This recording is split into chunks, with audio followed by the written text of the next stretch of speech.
Je weet, om Jan Spies het was een manier gehad dat hij jou onmiddellijk laat thuis voelen. Soms zo, hij was misschien een groot geest, bijna slim, bijna intelligente man. En die wereldse respect wordt als afgedwongen.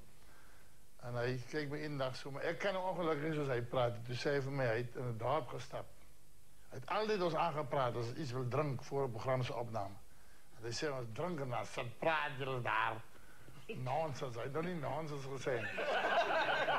En toen zei hij, hij heeft één dag in de straat opgestapt. En hij zoekt een man. Naar een van die dorpen, wat hij nou, die man wil hij opzoeken. En hij kreeg een man, maar hij merkte aanvankelijk op die man het wijnen niet. Toen bij hem kwam en zei, man, ik zoek voor een oude vriend van mij. Hij heeft net één oog gehad. Zijn naam was Henry. Toen zei die man, en nou, wat was die andere oog zijn naam?